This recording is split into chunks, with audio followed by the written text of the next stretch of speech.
Dear students and learners, welcome back to my YouTube channel. आज हम बात करेंगे जेनेटिक डिसऑर्डर्स की, और उसमें हम मेंडेलियन डिसऑर्डर्स भी पढ़ेंगे और क्रोमोसोमल डिसऑर्डर्स भी पढ़ेंगे। First of I would like to explain you about pedigree analysis. ये क्या होता है और किस चीज़ में इसको यूज़ करते हैं। The idea that disorders are inherited has been prevailing in the human society since long. तो ये जो हमारा आइडिया कि जो हमारे डिसऑर्डर्स होते हैं ये इनहेरिट होते हैं, मतलब एक जनरेशन से दूसरी जनरेशन में पास आउट होते हैं। ये जो मैकेनिज्म है इस सोसाइटी में बहुत लंबे टाइम से चल रहा है। ये जो आइडिया है पूरा, this was based on the heritability of certain characteristics features in the family. तो ये जो हमारा बेस्ड है, ये किस पे बेस्ड है कि किस तरीके से जो करेक्टर्स होते हैं किसी फैमिली में इनहेरिट होते हैं, कैसे पास ऑन होते हैं। After the rediscovery of Mendel's work, the practice of analysing inheritance pattern of the traits of humans began. जैसे ही मैंडल के वर्क को रीडिस्कवर किया गया, उसके बाद ही ये प्रैक्टिस स्टार्ट हुई हमारी कि हम कैसे ह्यूमन बींग्स में ट्रेट्स को एनालाइज कर सकें, उनको स्टडी कर सकें। Since it is evident that control crosses that can be performed in pea plant और some other organism are not possible in case of human being. जैसे मैंडल ने तो कंट्रोल्ड क्रॉसेस करा दिए थे पी प्लांट में फॉर 7 जनरेशन, सेवरल जनरेशन्स तक उन्होंने करवाए थे। तो इस तरीके से हम ह्यूमन बींग्स में और अदर एनिमल्स में ऐसे हम कंट्रोल्ड क्रॉसेस ह्यूमन बींग्स में स्पेशली हम नहीं करवा सकते। Study of the family history about inheritance of a particular trait provides an alternative. तो हम ऐसे अब लोगों में इन ह्यूमन बींग्स में किस तरीके से डिजीज़ की स्टडी करेंगे। जब हम क्रॉस नहीं करवा सकते हैं, हमें कैसे प्रोडिक्ट होगा कि अब जनरेशन में कौन सी डिजीज़ आने वाली है। इसके लिए हम क्या करेंगे, study of the family history. हम फैमिली हिस्ट्री को स्टडी करेंगे about inheritance of a particular trait. किसी एक ट्रेट के करेक्टर के बारे में, उस पूरी फैमिली में कैसे वो इनहेरिट हो रही, कैसे वो पास ऑन हो रही है, इसकी स्टडी करके हम ये पता लगा सकते हैं। Such an analysis of traits in a several of generation of a family is called a pedigree analysis। और इसी एनालिसिस को हम जब करते हैं बहुत सारी जनरेशन्स तक किसी भी फैमिली में, उसे बोलते हैं उसका pedigree analysis. In a pedigree analysis the inheritance of a particular trait is represented in a family tree over generation. तो वहाँ पे हम फैमिली ट्री की हेल्प से इसको पूरे ओवर जनरेशन तक एक्सप्लेन कर सकते हैं। In human genetics pedigree study provides a strong tool. Human genetics में पेडिग्री स्टडी बहुत स्ट्रॉन्ग टूल प्रोवाइड कराती है, which is utilise to trace the inheritance of a specific trait. जिससे कि हम किसी भी पर्टिकुलर एक ट्रेट, एक करेक्टर के बारे में, इनहेरिटेंस के बारे में स्टडी कर सकते हैं, एबनॉर्मलिटीज़ उसकी और डिजीज़ क्या हो सकती है। Some of the important standard symbol used in the pedigree analysis is given in the figure 5.13।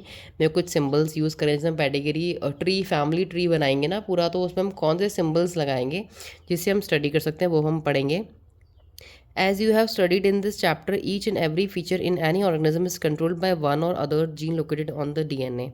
जैसे कि हमने पढ़ा था इस चैप्टर में कि हर फीचर हमारी बॉडी में जो कंट्रोल हो रहा है वो एक या अदर जीन से कंट्रोल हो रहा है, जो कि डीएनए में प्रेजेंट है।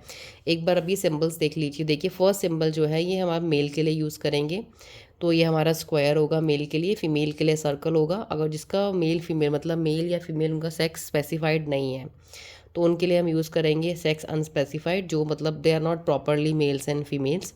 जो इंडिविजुअल्स को बीमारी आएगी जनरेशन में, उनको हम कलर्ड करके ऐसे शो कर देंगे, अफेक्टेड इंडिविजुअल्स। और अगर हमें मैरिज करवानी है किसी की, तो मैरिज के लिए हम बीच में एक लाइन ड्रॉ करेंगे, तो मेटिंग दिखा देंगे। और अगर हम मैरिज कर रहे हैं रिलेटिव्स के बीच में, तो वहाँ पे हम डबल लाइन शो करा देंगे, तो इसको हम बोलेंगे कॉन्सनजीनियस मीटिंग। तो यहाँ डबल लाइन शो कर देंगे। अगर हम मैरिज करा रहे हैं पेरेंट्स, ये पेरेंट्स और उनके चिल्ड्रंस दिखाने, तो हम कैसे दिखाएंगे, ये इनके बीच में मैरिज हो गई, फिर ये इनके चिल्ड्रंस हो गए, तो ये पेरेंट्स बन गए, तो इनके चिल्ड्रन हो गए।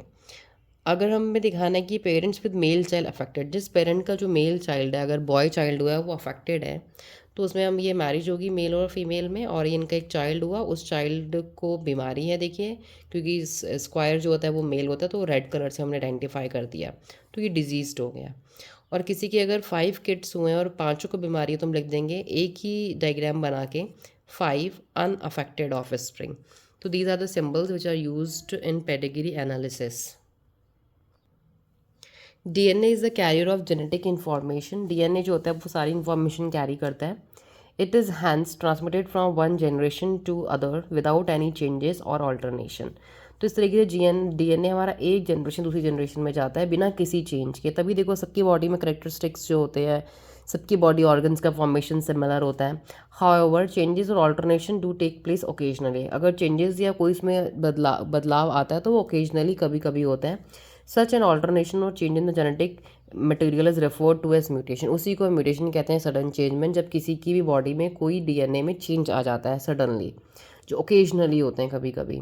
क्योंकि डीएनए एक बहुत ही स्टेबल जेनेटिक मटेरियल है ना ह्यूमंस पे, भी हम नेक्स्ट चैप्टर में ये भी डिस्कस करेंगे मॉलिक्यूलर बेसिस ऑफ इनहेरिटेंस में, कि डीएनए में चेंजेस क्यों नहीं होते हैं, आरएनए या डीएनए में बेस्ट स्टेबल मटेरियल कौन है, that will discuss in the next lecture. A number of disorders in human beings have been found to be associated with the inheritance of changed or altered gene। तो बहुत सारे हमने human being में disorders find करे हैं जो कि हमारे चेंज और ऑल्टर जीन्स या क्रोमोसोम की वजह से होते हैं। सबसे पहले हम पढ़ेंगे मेंडेलियन डिसऑर्डर्स।